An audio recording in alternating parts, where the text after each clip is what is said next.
Bismillahirrahmanirrahim. Assalamualaikum warahmatullahi wabarakatuh. Perkenalkan, saya Haikal Al-Fikri, mahasiswa dari jurusan Ilmu Al-Quran dan Tafsir, Fakultas Usuluddin Adab dan Humaniora, UIN Salatiga. Alhamdulillah, bersyukur kepada Allah Subhanahu wa taala yang telah memberikan nikmat sehat kepada kita semuanya, nikmat sempat walaupun kita hanya bisa bertatap muka melalui virtual. Ya, tapi semoga tidak mengurangi rasa syukur kita terhadap apa yang telah diberikan Allah. Kedua kalinya salawat serta salam semoga tetap terlimpahkan bagi kita pada beliau Nabi Muhammad SAW, pada keluarganya, sahabatnya, dan insya Allah kita selaku umatnya. Amin Allahumma amin. Sebelumnya, tanpa mengurangi rasa hormat, yang terhormat Bapak Najib Syaifullah, Magister Agama selaku dosen pengampu Bahasa Ilmu Tafsir semester 5. Kemudian kepada rekan-rekan sekalian mahasiswa Ilmu Al-Quran dan Tafsir angkatan 2022, khususnya adalah di mata kuliah Masjid Tafsir di IATD. Teman-teman sekalian, insya Allah pada kesempatan kali ini kita akan menjelaskan sedikit ya terkait dengan bahasa tafsir era kontemporer yang merupakan salah satu pembahasan dari mata kuliah bahasa tafsir. Teman-teman, terkait dengan bahasa tafsir sendiri ya secara umum kita sudah tahu lah yang namanya mazhab atau mazhab itu adalah golongan, bisa diartikan golongan. Kemudian atau bisa diartikan dengan sekte, aliran, ya ataupun yang lainnya, ya pokoknya merujuk kepada suatu perkumpulan kan semacam itu. Terus kemudian terkait dengan tafsir, ya kita tahu tafsir itu ada interpretasi, fasiru tafsiran, ya menjelaskan, ya mengungkapkan, ya makna dalam suatu ayat Al-Quran. Nah teman-teman, kemudian bahasan kita lebih menguras terkait dengan masih tafsir era kontemporer. Nah, masih tafsir era kontemporer ya kita perlu ketahui dulu sebenarnya teman-teman, kontemporer itu apa gitu. Tadi masih tafsir sudah kita jelaskan. Kemudian yang sekarang adalah dengan kontemporer. Nah teman-teman, terkait dengan definisi dari era kontemporer itu sendiri, itu lebih merujuk kepada mungkin kita tahu dengan modern. Modern itu artinya terbaru. Kalau misalkan kontemporer itu merujuk pada masa kini. Nah maka dua konsep ini antara modern dan juga kontemporer itu merupakan dua konsep yang berbeda, akan tetapi maknanya itu hampir mirip.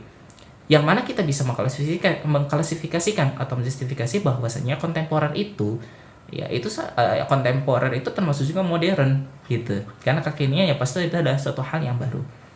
Nah, kemudian teman-teman, terkait dengan mufasir, kontemporer itu dalam pandangan mereka itu butuh yang namanya model ataupun metodologi penafsiran Al-Quran yang mudah gitu, agar masyarakat sekarang atau masyarakat di era kontemporer itu mau gitu dan juga tidak bosan gitu terkait dengan melihat suatu penafsiran ya. Karena mungkin kita lihat ketika lihat penafsiran yang kontemporer itu terkesan banyak sekali riwayat-riwayatnya dan bahkan tidak tahu gitu, oh ini mana yang sebenarnya adalah satu ungkapan dari suatu mufasir kan gitu. Kemajuan dalam bidang ilmu teknologi gitu itu mendorong para penafsir itu harus mampu gitu untuk menyesuaikan gitu segala suatu penafsiran itu sesuai dengan konteks yang di zaman sekarang. Karena apa? Mereka itu percaya bahwa umat Islam sekarang itu pada umumnya memang masih kurang atau sedikit dalam memahami makna atau satu kandungan dari ayat Al-Quran itu sendiri.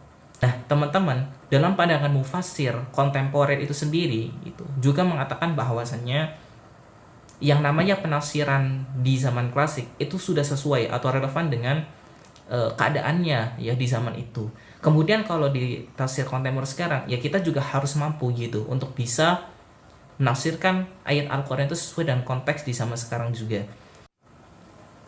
Prinsip utama yang dipegang dalam tafsir modern dan kontemporer itu adalah al-ihtida bil Quran, yakni bagaimana menjadikan Al-Quran itu sebagai pedoman hidup dan juga menjaga relevansi penafsiran ya Al-Quran sesuai dengan konteks di zaman sekarang. Az-Zahabi dalam bukunya yang berjudul Tafsir wal Mufassirun mengatakan bahwasannya tafsir era kontemporer itu merujuk pada penafsiran di zaman sekarang atau yang lebih sering disebut dengan tafsir fil asr al-hadis. Sedangkan menurut Ahmad Shirbasi 1999 menegaskan bahwasannya era kontemporer itu dimulai tahun 13 Hijriah atau bertepatan dengan akhir abad ya 19 Masehi sampai pada saat ini atau masa kini. Kemudian teman-teman, karakteristik dari tafsir era kontemporer itu karena tadi yang setelah dikatakan adalah prinsipnya adalah al-ihtida bil Quran. Yang pertama adalah tidak memuat kisah-kisah Nasraniyat maupun Israiliyat. Kemudian yang kedua, bebas dari hadis maudhu. Yang ketiga, mengintegrasikan teori kekinian dan juga kontekstual. Yang keempat, menunjukkan aspek keindahan Al-Quran itu sendiri. Karena tafsir era kontemporer itu cenderung lebih ringkas bahasanya dan juga tidak membosankan. Kemudian menurut Fazlur Rahman itu sendiri ya, bahwasanya tafsir era kontemporer atau penafsiran di era sekarang itu memang harus ya melihat pemaknaan ya, makna historis dulu gitu dari konteks turunnya sebuah ayat Al-Quran itu, atau mungkin kita sebut sebagai sebuah nuzul ya, karena memang dari situlah nanti kita akan paham gitu bagaimana makna yang ada di era dulu gitu kan, di era klasik ya, atau mungkin turunnya Al-Quran itu sendiri gitu. Nah kemudian ditarik maknanya untuk bisa memahamkan atau berikan suatu kesan makna ya, yang sesuai dengan relevansi di zaman sekarang. Kemudian makna kontekstual dalam tafsir era kontemporer itu ada beberapa teman-teman. Yang pertama itu adalah yang namanya makna kontekstual itu sama dengan situasional ya, karena ya sesuai dengan kondisi gitu yang atau isu-isu mungkin problematika yang ada di zaman sekarang ya, maka disebut pemaknaannya adalah situasional. Kemudian yang kedua, pemaknaan yang kedua adalah mengaitkan gitu antara masa lalu dan juga masa mendatang, yakni dengan melihat makna historis fungsional di era sekarang dan relevansi makna di masa mendatang. Kemudian yang ketiga, menempatkan yang sentral sebagai teks Al-Quran dan juga periferi sebagai aplikasinya, serta menjadikan Al-Quran sebagai sumber moralitas. Nah, semacam itu. Kemudian corak tafsir era kontemporer itu setidaknya sebenarnya sudah banyak ya teman-teman. Karena memang di era pertengahan itu juga sudah mulai tuh muncul corak-coraknya gitu kan. Ya mungkin yang kita pahami seperti corak ahkam gitu, kemudian corak bahasa atau linguistik dan lain sebagainya. Akan tetapi di era kontemporer itu beberapa muncul gitu corak-corak penafsiran. Di antara yang pertama adalah corak adab al-istimai, yakni di mana tafsir Al-Quran itu menggunakan corak adab al-istimai itu sesuai dengan sudut pandang konteks sosial untuk menjawab problematika di era sekarang. Artinya untuk bisa menjawab isu-isu sosial di era sekarang itulah yang menggunakan corak adab al-ijtimai gitu. Jadi lebih kepada kesannya bagaimana penafsiran Al-Quran itu bisa menjawab problematika umat gitu atau isu-isu yang ada di era kontemporer ini. Kemudian yang kedua adalah corak ilmi gitu. Karena kita tahu bahwa era sekarang itu terus menggaitkan persoalan sains gitu, teori-teori muncul baru dan lain sebagainya gitu. Dan dengan adanya penafsiran ayat Al-Quran itulah diharapkan mampu untuk menyemai gitu terhadap penafsiran ataupun teori-teori yang ada di era sekarang, semacam itu. Kemudian yang ketiga adalah corak ilhadi. Kita tidak bisa menafikan bahwa di era kontemporer sekarang ya, mungkin dengan alasan-alasan tertentu gitu, tafsir Al-Quran seringkali digunakan untuk mendukung ya pemikirannya, nah semacam itu. Nah itulah yang mungkin ya itu sebenarnya tidak bisa dinafikan juga gitu, bahwa dulu-dulu pun juga sama adanya gitu. Makanya ada mungkin dilihat gitu, seorang mufasir itu dilihat dia alirannya apa dan lain sebagainya gitu. Makanya tafsir Al-Quran itu adalah subjektivitas ya, bukan objektif gitu. Kemudian teman-teman berikutnya adalah terkait dengan contoh tafsir di era kontemporer. Nah contoh tafsir di era kontemporer itu sangat banyak ya, seperti halnya ada yang mengawali itu adalah Muhammad Abduh gitu, itu juga ada gitu. Kemudian juga tafsir Wahbah Zuhaili ya, tafsir Al-Munir. Kemudian ada tafsir Jawahir ya, tafsir Jawahir ya, karya Tantawi ya.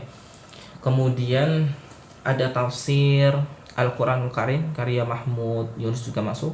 Kemudian tafsir Al-Misbah ya juga masuk ya, tafsirnya Pak Quraisy Shihab dan lain sebagainya. Itu sebenarnya banyak sekali gitu terkait dengan tafsir-tafsir di era kontemporer. Teman-teman, mungkin itulah bahasan terkait dengan masih tafsir era kontemporer. Yang ringkasnya adalah bahwasanya era kontemporer itu memang menurut Ahmad Shirbasi itu sendiri dimulai di abad ke-13 Hijriah atau bertepatan dengan akhir dari abad ke-19 sampai saat ini.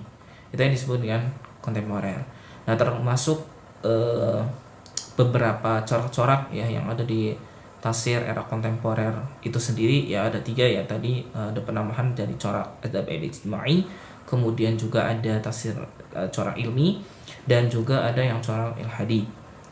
Nah, mungkin itu teman-teman yang dapat saya sampaikan ya, hanya sedikit ya karena memang juga terkait dengan batasan waktu gitu, dan mungkin setidaknya teman-teman bisa untuk mengambil sedikit dari pengetahuan ya terkait dengan masih tafsir era kontemporer, dan saya yakin banyak sekali referensi-referensinya bisa teman-teman baca gitu terkait dengan masih tafsir era kontemporer ini. Mungkin sekian teman-teman, jika ada salah kata atau tutur kata atau perbuatan yang mungkin kurang berkenan di hati teman-teman sekalian, saya mohon maaf yang sebesar-besarnya. Saya akhiri untuk video di kali ini. Kita lanjut insyaallah di video berikutnya. Syukran katsiran. Assalamualaikum warahmatullahi wabarakatuh.